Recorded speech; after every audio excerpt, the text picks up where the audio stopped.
प्रिय छात्रों, आज मैं आपके समक्ष जेपीएससी मुख्य परीक्षा के लिए जो पाठ्यक्रम आपके लिए निर्धारित किए गए हैं, इसमें आपके एक पेपर में जिसमें साइबर क्राइम का भी अध्ययन करना है आपको, तो साइबर क्राइम आपके सिलेबस में एक अध्याय के रूप में स्थापित किया गया है और उससे जुड़ करके कुछ प्रश्न भी संभावित हो सकते हैं।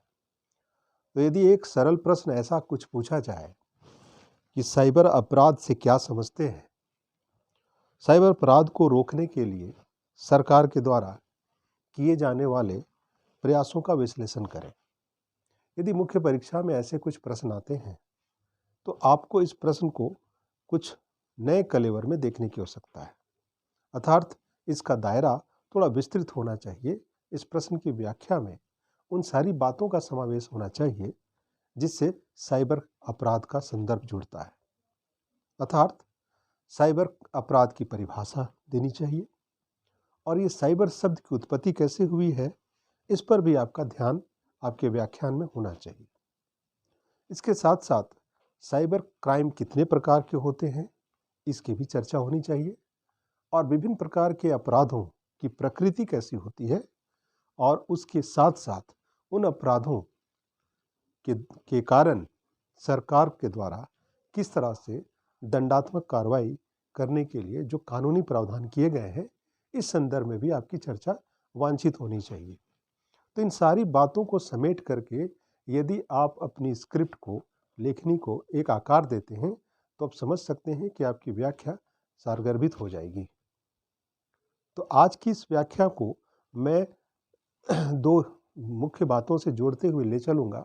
सर्वप्रथम मैं बताना चाहूँगा कि आज हमारे देश के बारे में, आज आप जानते ही हैं कि आज का ये जो युग है वो कंप्यूटर और इंटरनेट का युग है और ऐसे में स्वाभाविक है कि कंप्यूटर से जुड़े हुए अपराध बेहद हाईटेक होते चले जा रहे हैं और ये भी निश्चित है कि जुर्म करने के लिए लोगों ने इंटरनेट, डिजिटल डिवाइस और यूँ कहिए कि वर्ल्ड वाइड वेब का इस्तेमाल करना शुरू कर दिया है।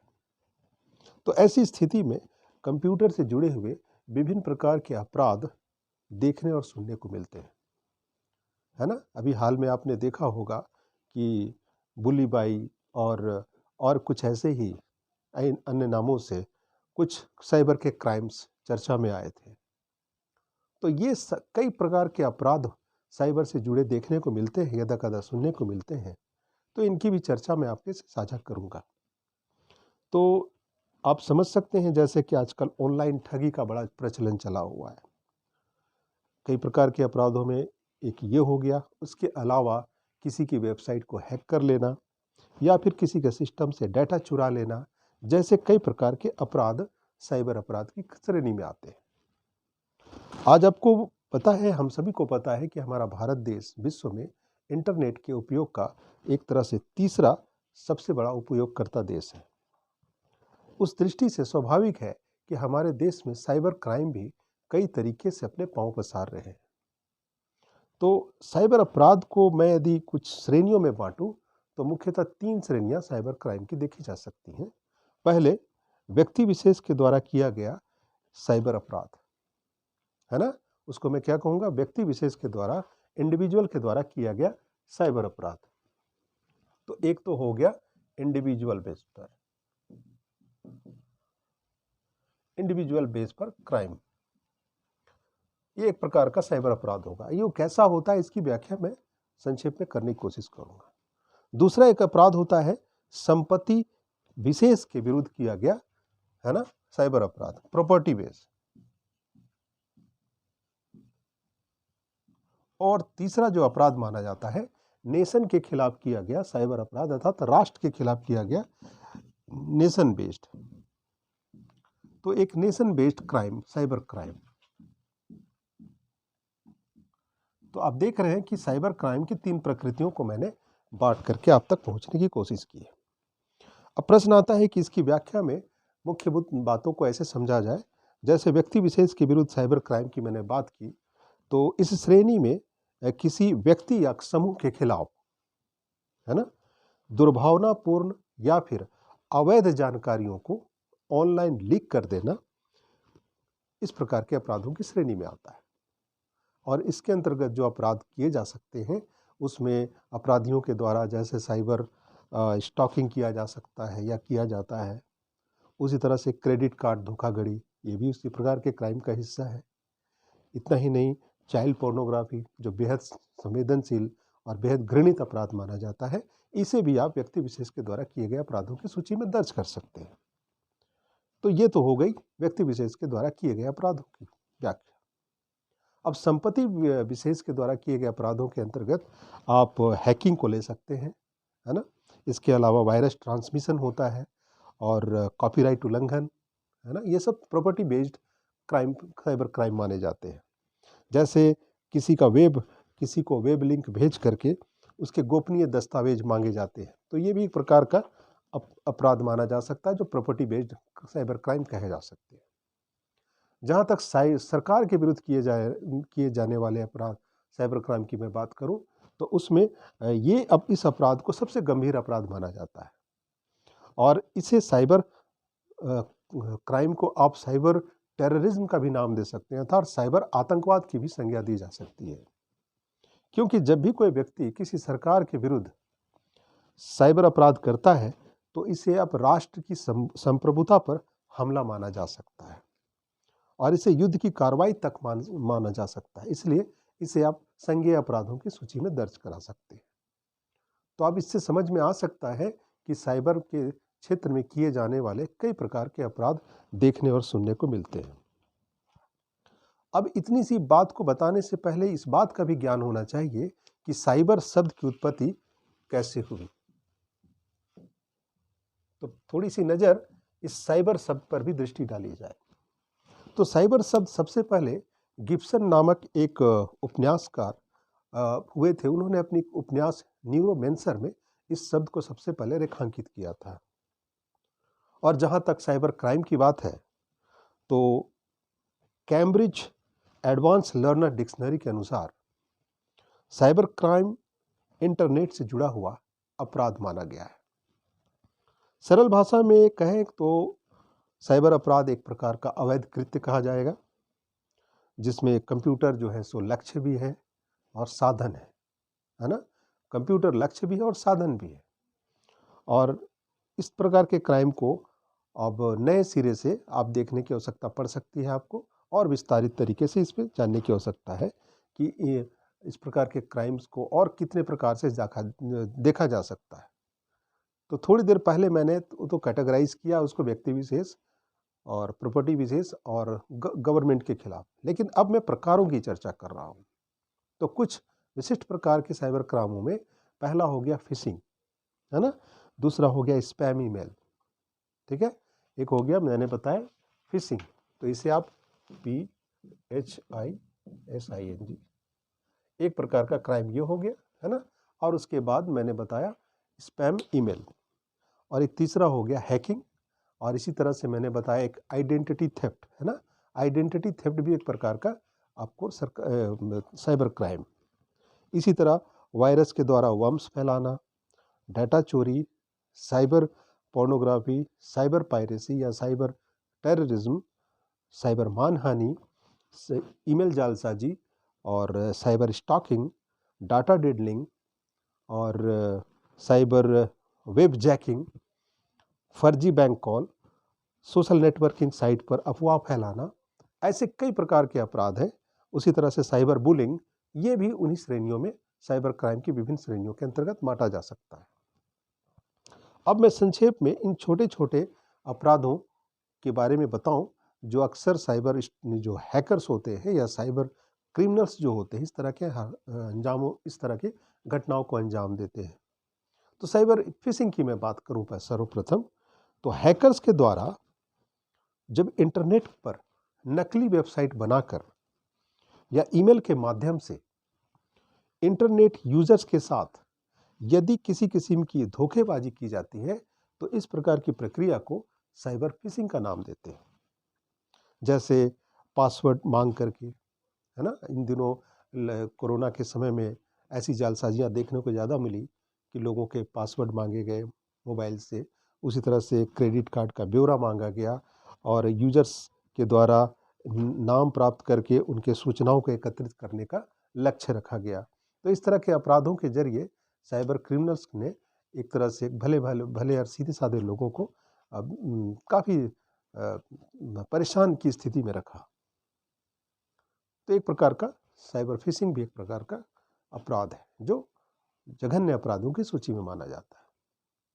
इसी तरह से आप साइबर स्टॉकिंग को ले लें तो इस प्रकार के अपराध में ऑनलाइन उत्पीड़न शामिल होता है ना। आमतौर पर ऐसा कहा जाए कि साइबर स्टॉकर एक उपयोगकर्ता को डराने के लिए और सोशल मीडिया या वेबसाइट्स या सर्च इंजन का उपयोग करके अपराध को अंजाम देते हैं। तो ये भी एक प्रकार का अपराध माना जाएगा। इसी तरह से हैकिंग की मैं बात करूं तो हैकिंग का अर्थ होता है कि इंफॉर्मेशन सिस्टम या फिर नेटवर्क के सिक्योरिटी सिस्टम में प्रवेश करके अनाधिकृत रूप से उसके नेटवर्क सिस्टम में सेंधमारी कर देना और प्रवेश कर जाना। और इस तरह की गतिविधियों को अंजाम देने वाला जो व्यक्ति होता है वही हैकर कहलाता है। तो मैं जैसे कि आज की चर्चा को साइबर क्राइम से जोड़कर देख रहा हूं तो विभिन्न प्रकार के साइबर क्राइम को मैं आप तक रखने की कोशिश कर रहा हूं। हालांकि हैकर्स के द्वारा इस तरह के जो कृत्य किए जाते हैं वो धोखाधड़ी से लेकर मौज मस्ती तक सीमित हो सकते हैं। और अगर उद्देश्य के आधार पर हैकिंग को वित्तीय मनोरंजन, खुफिया गतिविधि और आतंकवादी हैकिंग के वर्गों में भी बांटा जा सकता है। तो इस प्रकार से देखा आपने कि हैकिंग भी एक ऐसा कुकृत्य है साइबर क्राइम की दुनिया में जो हैकर्स के द्वारा हैक करके किसी की सूचनाओं को हैक करके मानसिक रूप से प्रताड़ित किए जाते हैं या किया जाता है उनको। अगला मैं देखूं कि इस प्रकार के अपराधों को अंजाम देने के लिए जो आईटी अधिनियम है ना, इंफॉर्मेशन टेक्नोलॉजी के जो कई धाराएं हैं उसमें भी हैकिंग को परिभाषित किया गया है। और आईटी अधिनियम की धारा मैं कहूँ तो 43A और 66 को भारतीय दंड संहिता अर्थात आईपीसी के साथ जोड़ करके संबद्ध माना गया है। अर्थात इस तरह के कृत्य में किए जाने वाले जो दंडात्मक कार्रवाई होती है वो इन धाराओं से संलग्न कर देखी जाती है, जिसमें बेईमानी से किसी व्यक्ति के द्वारा धोखे से किसी के वेबसाइट को हैक करके अनाधिकृत रूप से प्रवेश किया जाता है तो उसके लिए जो संभावित जो सजा का प्रावधान है वो 3 साल की सजा दी जा सकती है। चलिए हम लोग आज एक और साइबर क्राइम को जांचने की समझने की कोशिश करेंगे जो हैकर्स के द्वारा किए जाते हैं। उसमें एक है ईमेल स्पूफिंग। तो ईमेल स्पूफिंग क्या है? तो स्पूफिंग का अर्थ होता है होस्ट की पहचान छुपाकर कंप्यूटर नेटवर्क में गैर कानूनी तरीके से प्रवेश करना, है ना। जो होस्ट होता है वो अपनी पहचान छुपा करके गैर कानूनी ढंग से किसी के वेबसाइट में इंटर कर लेते हैं। और स्पूफिंग हमले में किसी भी व्यक्ति के द्वारा किसी दूसरे व्यक्ति के प्रोग्राम या डेटा की हेराफेरी करके अवैध रूप से उससे लाभ कमाने की कोशिश की जाती है। तो एक तरह से ये भी किसी संस्थान विशेष के डेटास को एक तरह से हैक करके और उन्हें डिस्टर्ब करने की कोशिश की जाती है और उसके द्वारा उन्हें भयादोहन करके उनसे आर्थिक लाभ कमाने का एक तरह से प्रपंच रचा जाता है। तो इस तरह से आपने देखा कि इस प्रकार हैकर्स जो है सो धोखाधड़ी तरीके से यूजर नेम और पासवर्ड का इस्तेमाल करके इस तरह के कृत्य को अंजाम देते हैं। भारत में अगर इस तरह के क्राइम पर किए लगने वाले धाराओं की कानूनी प्रावधानों की मैं बात करूं तो इसमें आईपीसी के 416 अर्थात नकल से धोखाधड़ी और धारा 163 जैसे आरोप या फिर उस प्रकार की धाराएं उस पर आरोपित की जाती हैं। इसके अलावा धारा 66D भी इस तरह के अपराधों में कानूनी प्रावधान इसमें लागू होता है, जिसके तहत संबंधित आरोपी व्यक्ति को यदि उसकी पुष्टि हो जाती है तो उसे 3 साल का सजा और 1 लाख का आर्थिक दंड अर्थात नुकसान उसको झेलना पड़ता है। तो साइबर क्राइम के विभिन्न प्रकारों की कड़ी में मैंने अभी तो आपको साइबर स्पूफिंग की बातें बताई। अब मैं आइडेंटिटी थेफ्ट जैसे एक दूसरे अपराध का परिचय करा रहा हूं जो अक्सर साइबर क्रिमिनल्स के द्वारा किए जाते रहे हैं। तो आईटी अधिनियम 2009 में जोड़ी गई ये धारा इस तरह के अपराध में जारी लागू होती है, जिसे 66C कहते हैं, जिसमें कहा गया है कि जो भी व्यक्ति किसी अन्य व्यक्ति के इलेक्ट्रॉनिक हस्ताक्षर करके या फिर पासवर्ड या फिर उसके अंगूठे का निशान यदि छल के द्वारा उपयोग करता है तो उस तरह के कृत्य को आइडेंटिटी थेफ्ट के कृत्य की सूची में दर्ज करते हैं और इसके लिए भी कानूनी प्रावधान किए गए हैं, जिसमें उसे सजा का प्रावधान है। अब कुछ अन्य कृत्यों में अब मैं एक और कृत्य को नाम लेने जा रहा हूं, जिसका नाम है वायरस या वर्म्स फैलाना। तो आपने देखा कि साइबर किसने विभिन्न प्रकार के कृत्यों के द्वारा साइबर अपराधी अपने काम को अंजाम देते हैं। तो अगला जो है, जिसको मैंने बताया, वायरस या फिर वर्म्स फैलाने की कोशिश। तो आईटी अधिनियम की धारा 43C में दी गई परिभाषा के अनुसार कंप्यूटर वायरस वह है जो कोई भी कंप्यूटर निर्देश, सूचना, डेटा या प्रोग्राम जो किसी दूसरे रिसोर्स के द्वारा, है ना, उस कंप्यूटर को नष्ट करे या उसे नुकसान पहुंचाए। अर्थात वायरस भेज करके उस कंप्यूटर के डेटा को पूरी तरह से डिस्टर्ब कर दे, उसको रैप्चर कर दे। और इसके लिए आईटी अधिनियम में भी कुछ प्रावधानों, दंडात्मक प्रावधानों का जिक्र है, अर्थात 43C इसके अंतर्गत लागू होता है।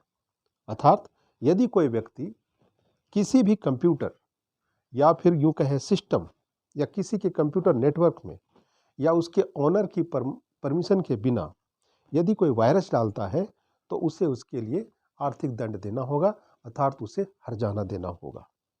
तो इस प्रकार के साइबर क्राइम भी आजकल देखने और सुनने को मिलते हैं। हालांकि यह काम कभी धोखे से किया जाता है, कभी बेईमानी से किया जाता है और धारा 66 के तहत इस तरह के अपराधों के लिए 3 वर्ष का कारावास और 5 लाख का जुर्माना का भी प्रावधान किया गया है। अब मैं जिस अपराध की बात करने जा रहा हूं वो बेहद संज्ञेय अपराधों की सूची में आता है, अर्थात जघन्य अपराधों की सूची में आता है, और वो है चाइल्ड पोर्नोग्राफी, है ना। तो इस प्रकार के अपराध के लिए जो भारतीय दंड संहिता में जो कानून प्रावधान है उसमें आईटी के धारा 66 के तहत 67A और 67B के तहत चाइल्ड पोर्नोग्राफी को प्रमोट करने के लिए, है ना, और उसे प्रोत्साहित करने वालों के लिए 66E के तहत दंडात्मक कार्रवाई करते हुए 3 वर्ष तक के कारावास का प्रावधान किया गया है। अर्थात इसमें आजकल आपने देखने को मिलता होगा आपको या सुनने को मिलता होगा कि होटलों में या फिर चेंजिंग रूम में, खासकर महिलाएं जहां पर वस्त्र बदलती हैं, तो उन चेंजिंग रूम में इस तरह के लोग स्पाई कैमरे लगा करके और इस तरह के कृत्यों को अंजाम देते हैं, जो बेहद निंदनीय है। तो उस तरह के क्राइम के लिए यदि इसकी आरोपी की पुष्टि हो जाती है तो इसे इस तरह के धाराओं के तहत, अर्थात 66E आईटी की धारा है, उसके तहत उसे 3 साल का कारावास की सजा उसके लिए प्रावधान है, दिया गया है। तो पोर्नोग्राफी के तहत मैं बात करूं कि उसके आने वाले आईटी अधिनियमों की धारा वर्ष 2008 के साथ और कुछ अटैचमेंट कर दी गई है, उसमें आईपीसी की धारा भी संलग्न कर दी गई है। अर्थात इंडियन पेनल कोड भारतीय दंड संहिता के अंतर्गत संबंधित आरोपी को 292, धारा 292, 293, 294 और धारा 500, 506 और 509 के तहत भी सजा का प्रावधान उसके तहत स्थापित किया गया है। और अपराध की गंभीरता के आधार पर यदि अपराध पहली बार किया गया है तो इस अपराध के तहत 5 साल की सजा, और इस तरह के कृत्य यदि दूसरी गलती में की गई हो तो आर्थिक दंड का प्रावधान भी है, अर्थात 10 लाख तक की आर्थिक दंड के साथ साथ 7 वर्ष तक का कारावास भी इसके लिए सरकार के द्वारा या आईपीसी के द्वारा उसमें निर्धारित किए गए। तो इस तरह से आपने देखा कि पोर्नोग्राफी के मसले पर सरकार की गंभीरता काफ़ी है और इस पर बहुत सारे प्रावधानों का जिक्र किया गया है। आगे मैं बात करूं कि धारा 67 के तहत एक और प्रोविजन है कि यदि कोई भी व्यक्ति अश्लील सामग्री को, है ना, न्यूडिटी को, ऑब्सनिटी को यदि इलेक्ट्रॉनिक रूप से प्रकाशित करता है या फिर उसे संप्रेषित करता है, तो ऐसी स्थिति में भी दोषी पाए जाने पर उसे 3 वर्ष की सजा का उससे भोगी होना पड़ेगा और साथ साथ आर्थिक दंड के रूप में 5 लाख का जुर्माना भी उसको देय होगा। तो विभिन्न प्रकार की साइबर क्राइम की व्याख्या के क्रम में मैंने इतनी बातें आपको बताई। अब एक होता है साइबर आतंकवाद। इसमें साइबर जगत और आतंकवाद का एक तरह से मिलन देखा जाता है और इस तरह के कृत्य में आजीवन कारावास का प्रोविजन रखा गया है। अब मैं एक और अपराध की बात करूं, जैसे साइबर मानहानि, है ना।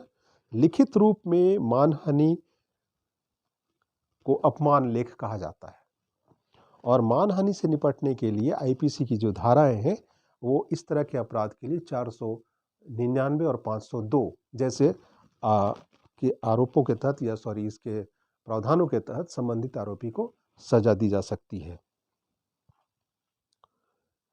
इस तरह से देखें तो कई तरह के अपराध हैं।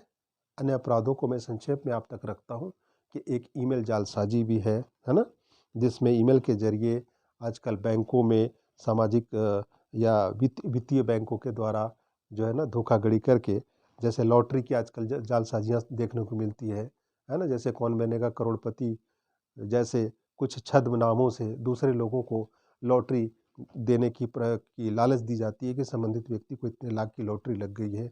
आजकल यदा कदा आपने ये सोशल मीडिया में देखा ही होगा, सुनने को मिलता है।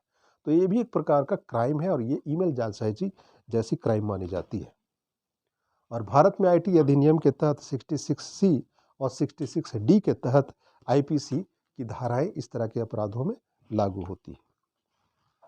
तो इस प्रकार से कई अपराधों में अन्य अपराध में जैसे डाटा डिडलिंग एक अपराध है, साइबर पायरेसी एक अपराध है, इसी तरह से बैंक वेब जैकिंग भी एक प्रकार का अपराध है।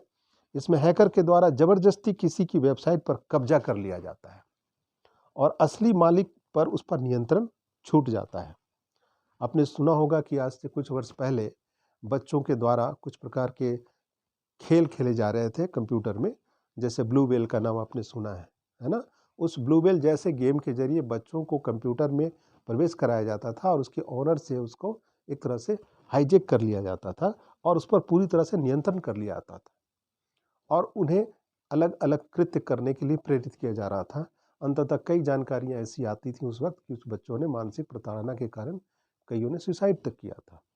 तो ये भी एक प्रकार का क्राइम है जो और बेहद खतरनाक किस्म के क्राइम्स, साइबर क्राइम में पूरे इसका नेटवर्क काम करता है। अब प्रश्न ये है कि इतने प्रकार के क्राइम्स जब वजूद में है तो सरकार के द्वारा इसको निपटने के लिए कितने प्रकार के कानून होंगे। तो भारत में सूचना प्रौद्योगिकी अधिनियम 2000 इसके लिए पारित किया गया और आईपीसी के प्रावधानों को आईटी के प्रोविजंस के साथ जोड़ दिया गया, है ना। तो इस प्रकार से देखा जाए तो कई क्राइम्स को आईपीसी के धारा से संलग्न करके इस प्रकार के अपराधों को दबाने के लिए सरकार के द्वारा प्रयास किए गए हैं और इस हेतु पूरे देश में साइबर क्राइम को दबाने के लिए या उसे रोकने के लिए कुछ समन्वय केंद्रों का भी स्थापना किया गया है। जैसे Indian cyber crime coordination centre की स्थापना की गई है और इसके तहत कई पोर्टल्स और कई तरह के मंच भी बनाए गए हैं। और यूं कहिए कि आजकल इसके अलावा national cyber crime threat analytical units ये भी एक स्थापित है संस्था जो साइबर क्राइम की दिशा में इसके रोकने का काम करती हैं। इस तरह से national cyber crime reporting portal भी बना हुआ है ना। इस तरह national cyber crime forensic laboratory की भी स्थापना की गई है। इस तरह national cyber crime training centre की भी स्थापना की गई है। National crime research and innovation centre की भी स्थापना की गई है। तो इन सारे संस्थानों की स्थापना के पीछे एकमात्र उद्देश्य है कि बढ़ते हुए साइबर क्राइम को रोका जाए। यदि इस संदर्भ में वैश्विक चिंता की बात करें तो साइबर क्राइम आज की समस्या एक देश तक सीमित न रह गई है, ये वैश्विक समस्या भी देखी जा सकती है। इसके लिए बुडापेस्ट सम्मेलन का भी जिक्र करना चाहिए। तो जब कभी परीक्षा में आपको इस प्रकार के प्रश्न आ जाए कि साइबर क्राइम से आप क्या समझते हैं, साइबर अपराध को रोकने के लिए सरकार के द्वारा किए गए प्रयासों की चर्चा करें और इसमें वैश्विक सम्मेलन का क्या योगदान रहा है, तो आप बुडापेस्ट सम्मेलन से जुड़े हुए कुछ नए डाटा या उस संदर्भ में वो एक अंतर्राष्ट्रीय जो संधि थी उसमें किस तरह की प्रोविजंस किए गए और क्या निष्कर्ष आया, उसे भी आप अपनी भाषा में स्थान दे सकते हैं। तो पाठकों, आज के इस व्याख्यान में मैंने साइबर क्राइम को बताने की एक छोटी सी कोशिश की है। उम्मीद करता हूँ कि आपको ये व्याख्यान पसंद आया होगा। यदि आपको आज का लेक्चर समझ में आया हो, पसंद आया हो, तो उसे लाइक करें, सब्सक्राइब करें और अपने मित्रों के साथ साझा करें। मैं पुनः एक नए वीडियोस के साथ आपके साथ उपस्थित रहूँगा। तब तक के लिए धन्यवाद।